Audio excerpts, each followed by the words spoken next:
Hoy vamos a presentar una revisión de insuficiencia cardíaca aguda, haciendo énfasis en su patogenia y presentación clínica. Para ello nos basaremos en el artículo de patogenia y presentación clínica de la insuficiencia cardíaca aguda, publicado en el año 2015. Este es un trabajo realizado por los estudiantes de medicina interna de sexto semestre de la Universidad de Boyacá, que cursan por la rotación de cardiología dirigida por el Dr. Eduardo Ross, médico internista del Hospital San Rafael de Tuna. La insuficiencia cardíaca aguda es un síndrome heterogéneo constituido por signos y síntomas de nueva aparición o un agravamiento gradual o rápido de la insuficiencia cardíaca instaurada que requiere de un tratamiento urgente. Tiene una fisiopatología muy compleja, por lo que no se conoce por completo. En esta revisión vamos a comentar la fisiopatología disponible acerca de los fenómenos fisiopatológicos atribuidos y o asociados a una insuficiencia cardíaca aguda. A priori, la fisiopatología es una disfunción cardíaca, lo que incluye daño agudo y remodelador en el miocardio, disfunción de la circulación sistémica y pulmonar debido a una disfunción endotelial, y todo esto nos lleva a anomalías hemodinámicas agudas graves. Entre las posibles causas relacionadas vamos a encontrar la activación neurohormonal, los procesos inflamatorios y estrés oxidativo. Se ha propuesto además de disfunción de otros órganos como riñón e hígado. Los factores desencadenantes que están relacionados con una insuficiencia cardíaca aguda son isquemia, hipertensión, arritmias, comorbilidades no cardíacas y fármacos. Cuando hay una descompensación circulatoria, esta se va a caracterizar por la activación neurohormonal, la activación inflamatoria y el estrés oxidativo. Estas tres entidades juntas tienen varias manifestaciones comunes. En primer lugar, son detectables en otros tejidos como el miocardio u otros órganos afectados como el riñón, pero también al ser generalizados se pueden observar en circulación sistémica. En segundo lugar, tienen un papel adaptativo en el estrés hemodinámico, por lo que ayuda con el mayor esfuerzo que realiza el corazón y el sistema circulatorio. Pero esto sucede a corto plazo, ya que a largo plazo pasa a tener un carácter nocivo, lo que aumenta la insuficiencia circulatoria y deteriora la hemostasis generalizada. En tercer lugar, interfiere en la progresión de la disfunción cardíaca y contribuye a que haya una progresión de la insuficiencia cardíaca aguda a crónica.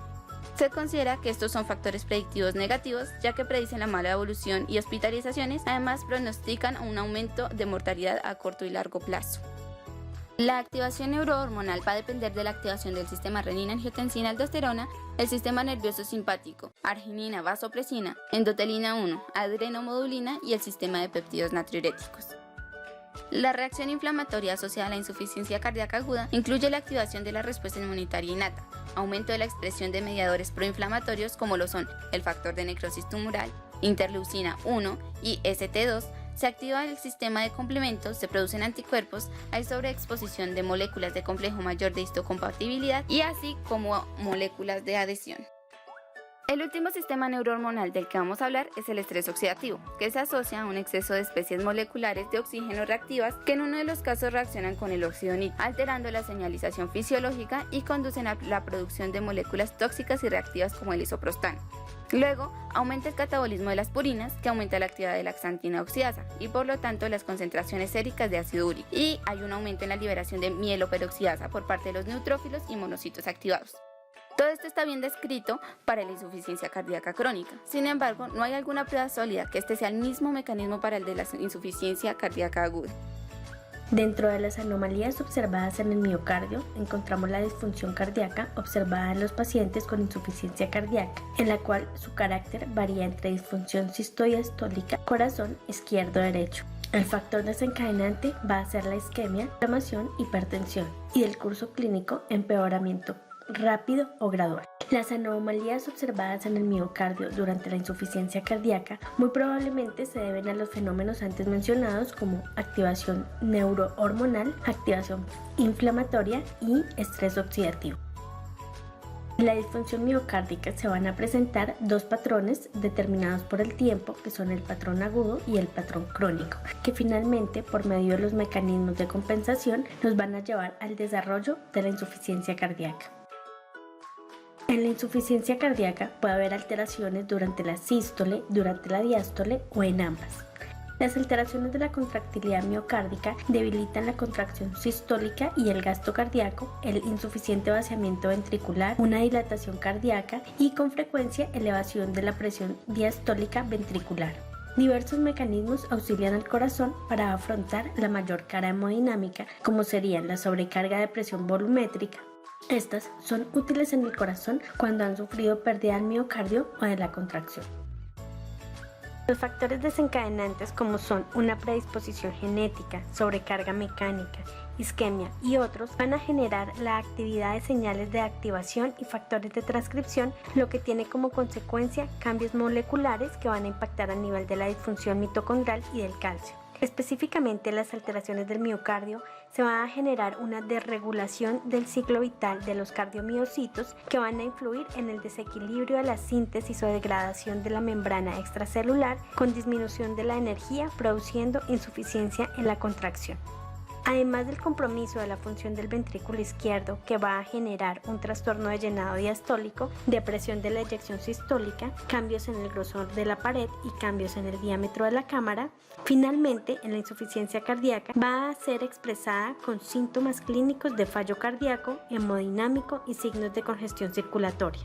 El compromiso de la función del ventrículo izquierdo y la insuficiencia cardíaca van a generar una activación neurohormonal que conlleva a la activación inmunoinflamatoria, generando un ciclo constante que perpetúa y magnifica la enfermedad. Dentro de los mecanismos de compensación fisiológicos encontramos la ley de Frank-Starling, la hipertrofia conservadora, el remodelamiento ventricular y la redistribución del gasto cardíaco subnormal. La ley de Frank-Starling se aplica con el incremento del volumen telediastólico del ventrículo que se acompaña del estiramiento de los sarcómeros, lo que incrementa la interacción entre los filamentos de actina y la miosina y su sensibilidad al calcio, y así intensifica la contracción. También aumenta la capacidad intrínseca de adaptarse a volúmenes crecientes de flujo sanguíneo. Antes de iniciar la contracción de las fibras cardíacas, estas están estiradas a una longitud inicial que depende de la presión telesistólica. La presión telesistólica infla el ventrículo durante la contracción isovolumétrica. Las fibras cardíacas se contraen de forma isométrica, aumentando así la presión ventricular. Si aumenta la presión telesistólica, aumenta el volumen sistólico, aumentando la fuerza y velocidad de la contracción, lo que aumenta la poscarga o presión arterial, y el aumento de la poscarga aumenta el volumen telesistólico. Es decir, cuanto más se llena de sangre un ventrículo en la diástole, mayor será el volumen de sangre expulsado durante la subsecuente contracción sistólica. Acompañado de estos cambios se presenta una hipertrofia compensadora en la que suceden cambios de tamaño, masa y configuración del ventrículo como consecuencia de algún factor desencadenante. El remodelamiento es desencadenado por la proliferación o crecimiento del miocito, mecanismos compensadores como el estrés oxidativo, apoptosis y finalmente la fibrosis. Es frecuente que el ventrículo remodelado cambie su forma a otra más específica, lo que disminuye la eficacia de la expulsión. Alteraciones en el metabolismo energético. Cuando surge la insuficiencia cardíaca en presencia de isquemia aguda o crónica, es posible atribuirla a un menor aporte de oxígeno con disminución resultante de ATP. En algunas variantes de la insuficiencia cardíaca sin isquemia, disminuyen los depósitos energéticos del miocardio en forma de fosfato de creatinina.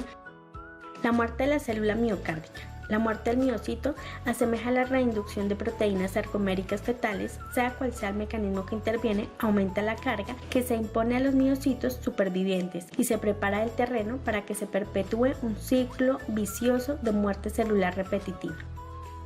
La insuficiencia cardíaca aguda se caracteriza también por una disfunción endotelial generalizada. Algunos autores lo denominan endotelitis a esta afección. Esta disfunción puede deberse a un desequilibrio en el medio neurohormonal, inflamatorio y oxidativo en la circulación y en las células endoteliales, así como a otros factores no identificados que pueden cursar clínicamente con hipoperfusión miocárdica, que va a llevar a reducción de flujo coronario y disfunción isquémica, aumento de la rigidez vascular y deterioro de la distensibilidad, vasoconstricción en la circulación sistémica pulmonar que da lugar a aumento de la sobrecarga ventricular derecha, aumento secundario de la estimulación simpática asociado a la endotelina y liberación de las catecolaminas, disfunción renal que se refleja principalmente en la reducción de la excreción de sodio, pero se asocia también a otras anomalías. Otras disfunciones de órganos. Es importante señalar que la disfunción cardíaca en sí es tan solo uno de los elementos que forman parte de la compleja fisiopatología de la insuficiencia cardíaca aguda, y que otras anomalías de los vasos sanguíneos y mecanismos patogénicos periféricos que afectan a otros órganos del cuerpo como los riñones, el hígado, el endotelio y los pulmones desempeñan un papel crucial en todos los casos. La disfunción renal tiene un papel importante en la fisiopatología de la insuficiencia cardíaca aguda, pero su origen no se conoce por completo. La disfunción renal incluye disminución del filtrado glomerular, estimado mediante diferentes fórmulas de cálculo basadas en la determinación de la creatinina circulante y la cistatina C. Función tubular anormal que se refleja en unas concentraciones elevadas de lipocalina asociadas a gelatinasa neutrofílica, que es una molécula de lesión renal tanto en la sangre periférica como en orina, y actividad endocrina insuficiente por secreción inadecuada de eritropoyetina y renina. Se ha señalado que la disfunción renal puede deberse a una activación neurohormonal generalizada, inflamación, estrés oxidativo, deterioro de la hemodinámica intrarrenal como consecuencia de una hemodinámica extrarrenal anormal que afecta al flujo sanguíneo y las presiones renales, o de una alteración de los mecanismos de regulación hemodinámica intrarrenal, una nefropatía intrínseca, por ejemplo diabetes mellitus o hipertensión, y causas iatrogénicas, por ejemplo tratamiento con dosis altas de diurético de Lassa. Respuesta hemodinámica. La insuficiencia cardíaca aguda se asocia a una amplia variedad de respuestas hemodinámicas anormales, entre las que se encuentran la reducción característica del gasto cardíaco, el aumento de las presiones de llenado y el incremento de la poscarga. Los mecanismos patogénicos que conducen directamente a la descompensación circulatoria no se conocen por completo, aunque la congestión pulmonar y o periférica continúa siendo una característica prominente de la insuficiencia cardíaca aguda. Es importante señalar que tan solo aproximadamente un 50% de los pacientes sufren un aumento significativo del peso corporal asociado a una acumulación real de líquidos. Actualmente hay dos conceptos en los que los mecanismos patogénicos que subyacen a las congestiones difieren, es decir, la acumulación de líquido exógeno frente al desplazamiento de líquido endógeno procedente de los reservorios venosos del organismo. La primera teoría parte de que la congestión se debe a la retención de sodio y agua que se instaura de manera gradual y se asocia a una acumulación de líquido exógeno, aumento de peso corporal, aumento del volumen circulatorio efectivo y disfunción renal prominente. La segunda teoría ha sido propuesta recientemente y se basa en la hipótesis de que la congestión es consecuencia de un desplazamiento de líquido endógeno que se instaura en forma rápida, horas, y se asocia principalmente a un aumento de la estimulación simpática que causa vasoconstricción en los vasos de capacitancia venosos y conduce a un desplazamiento de volumen del reservorio de sangre venosa, probablemente provenga sobre todo del reservorio esplácnico, hacia la circulación sistémica. No se asocia a acumulación de líquido exógeno adicional ni aumento de peso corporal. Este último mecanismo forma parte de los mecanismos adaptativos de conservación y se opone al ortostatismo, a la vez que proporciona un volumen circulatorio de precarga adicional en respuesta a la bipedestación, el ejercicio, el estrés y los traumatismos. En individuos sanos, este mecanismo reflejo tiene efectos beneficiosos y no causa aumento en las presiones de llenado ni congestión asociada a ello. En los pacientes con insuficiencia cardíaca, que tienen relaciones de presión-volumen anormales, un desplazamiento de volumen, incluso relativamente pequeño, a través de un mecanismo simpático, puede elevar inadecuadamente las presiones pulmonares y causar extravasación de líquido y congestión. Los factores que desencadenan la activación simpática aguda relativa pueden ser diferentes. Según algunos autores, el aumento de la actividad tónica y episódica que los quimiorreceptores, principalmente periféricos, sin acumulación evidente de agua y sodio, puede atribuirle a los episodios rápidos de insuficiencia cardíaca aguda.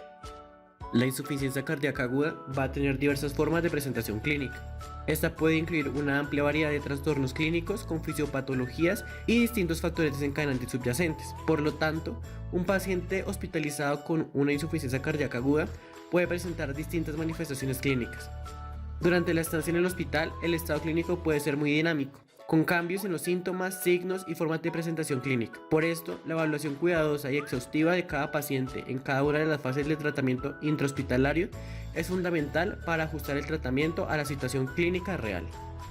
Para llevar a cabo el diagnóstico clínico de la insuficiencia cardíaca aguda, primero se debe tener en cuenta los signos y síntomas clínicos, como la retención de líquidos, en el cual vamos a encontrar la congestión pulmonar y el edema periférico, y la reducción del gasto cardíaco con hipoperfusión periférica.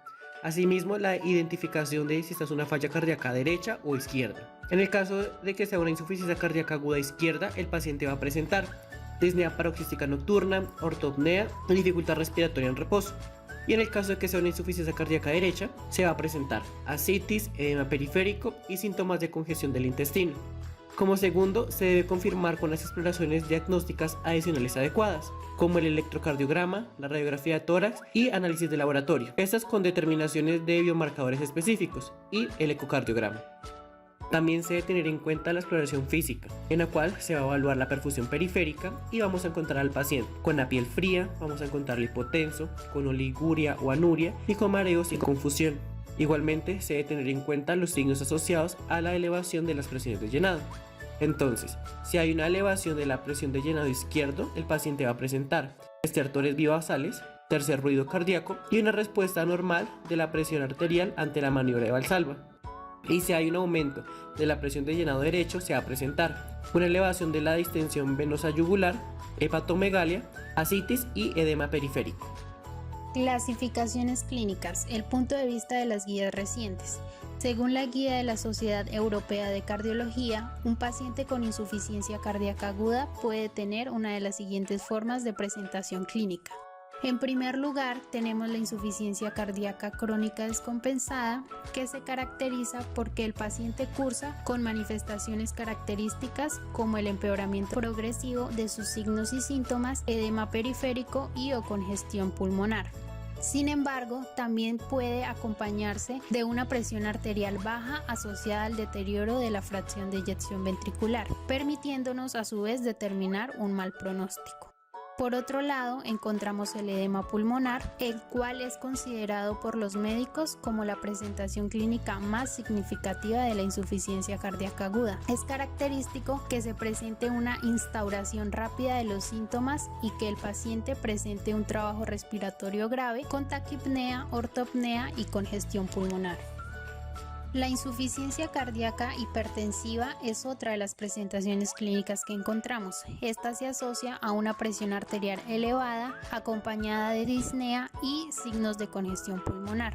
Esta se presenta a menudo en pacientes con fracción de eyección relativamente preservada. Por otro lado, la insuficiencia cardíaca derecha aislada se caracteriza por un síndrome de bajo gasto sin que haya congestión pulmonar y se asocia a bajas presiones de llenado del ventrículo izquierdo. Es importante tener en cuenta la diferencia entre los pacientes con insuficiencia cardíaca crónica, que gradualmente van adquiriendo signos y síntomas de la insuficiencia cardíaca derecha, como por ejemplo la elevación de la presión venosa yugular, el edema periférico, la hepatomegalia, la congestión del intestino y que en alguna fase dominan el cuadro clínico. Y también tener en cuenta a los pacientes con una insuficiencia cardíaca derecha aislada de nuevo inicio, la cual puede ser secundaria a un síndrome coronario agudo o embolia pulmonar.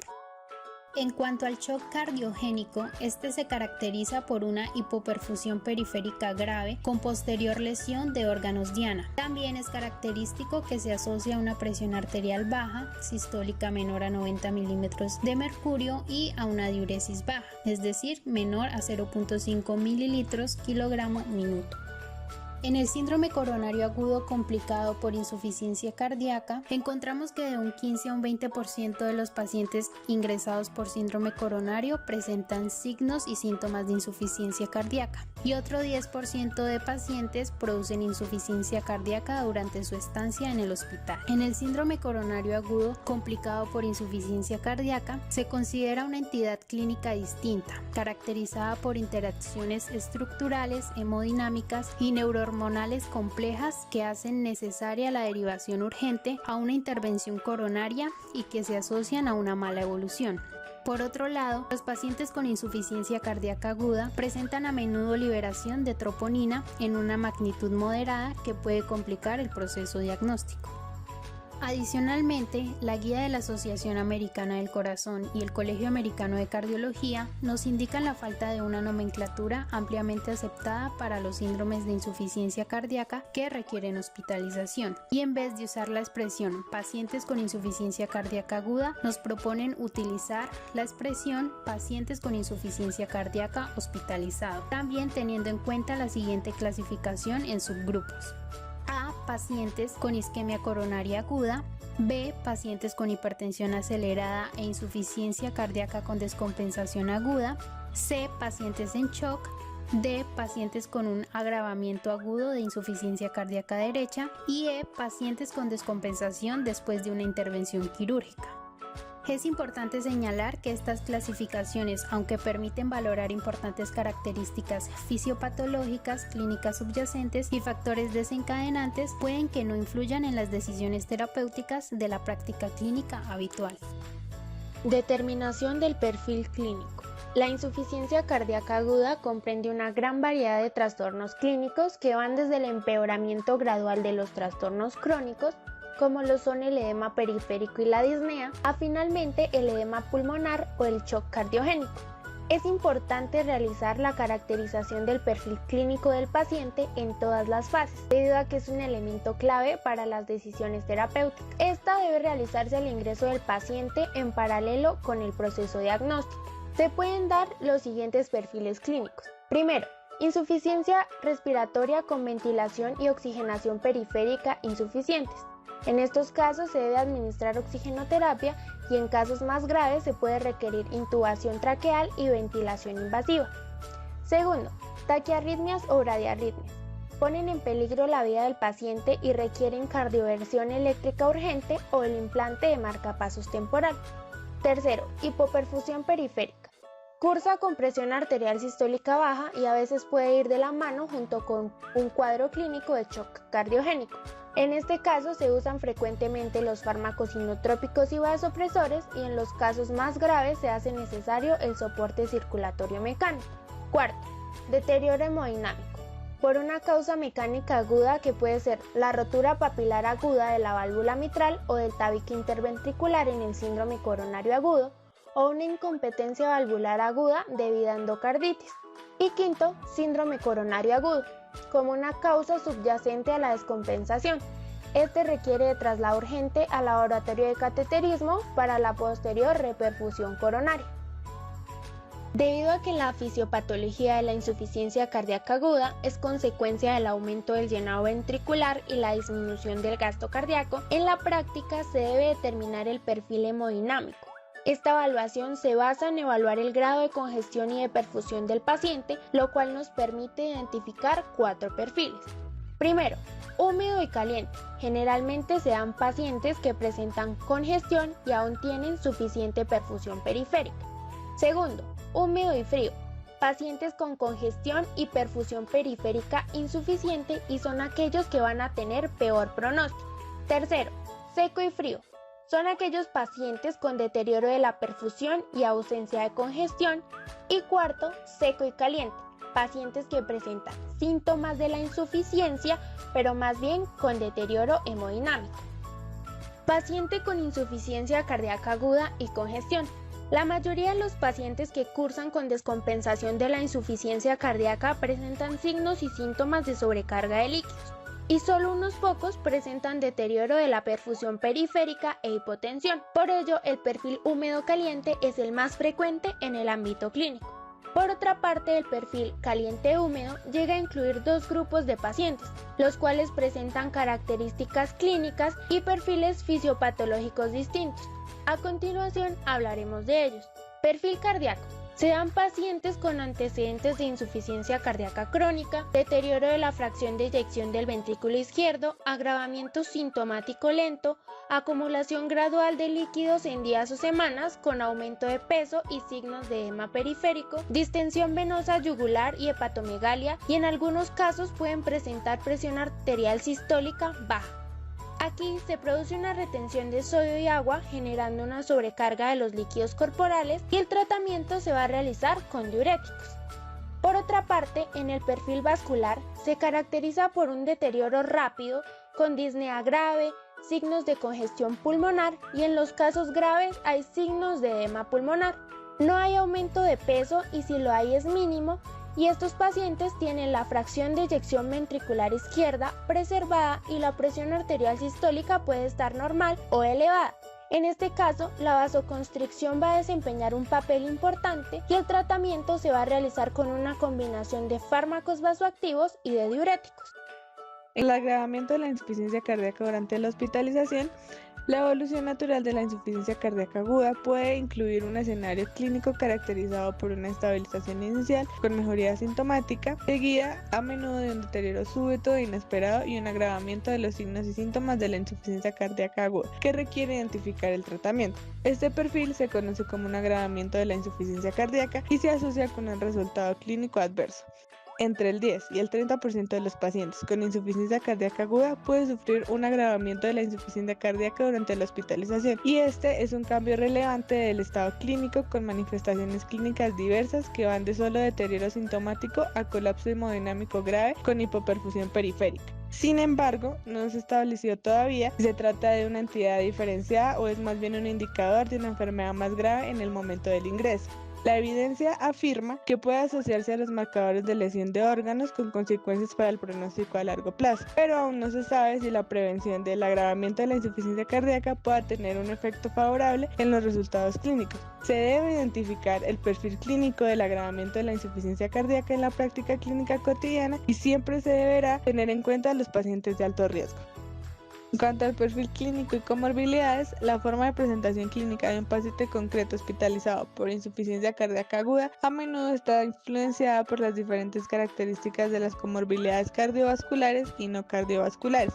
La prevalencia de las comorbilidades en los pacientes ingresados a causa de una insuficiencia cardíaca aguda es muy elevada y se dice que en ellos hay fibrilación auricular en un 44%, diabetes mellitus en el 39%, enfermedad pulmonar obstructiva crónica en el 20% y disfunción renal en el 26%. Además, el estudio mostró que la descompensación de la insuficiencia cardíaca coincide con una ferropenia, mostrando que solo el 25% de los pacientes ingresados por insuficiencia cardíaca aguda tenía reservas de hierro preservadas, mientras que el 75% en los índices de laboratorio indicaban agotamiento o insuficiencia de la captación de hierro.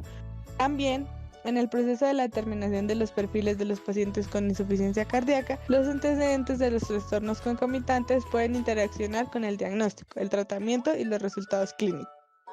Por ejemplo, en los pacientes con EPOC, la causa subyacente de la disnea, ya sea cardíaca o pulmonar, durante el ingreso o durante la estancia hospitalaria, a menudo resulta difícil de establecer y puede resultar útil determinar regularmente los péptidos natriuréticos. Se observa también que en la mayoría de los pacientes con insuficiencia cardíaca aguda hay cierto grado de deterioro de la función renal que los puede llevar a un síndrome cardiorrenal tipo 1 junto con un deterioro hemodinámico y un tratamiento farmacológico simultáneo. Por lo tanto, se debe considerar que la evaluación de la función renal es un perfil clínico determinante, sobre todo en los pacientes con insuficiencia cardíaca durante la hospitalización, ya que esta información tiene consecuencias terapéuticas y pronósticas. Y además, cuando los resultados son poco satisfactorios en pacientes con insuficiencia cardíaca aguda, indican la necesidad de un cambio de diagnóstico y de tratamiento en el paciente. Por lo tanto, se debe considerar que la insuficiencia cardíaca aguda es un síndrome clínico heterogéneo con múltiples facetas en las que hay fisiopatologías que a menudo no se conocen claramente. Y en el contexto de la presentación clínica, un paciente ingresado con insuficiencia cardíaca aguda puede presentar todo cuadro de perfiles clínicos, que habitualmente están relacionados con el estado cardiovascular previo a la descompensación, los factores desencadenantes y las comorbilidades cardiovasculares y no cardiovasculares.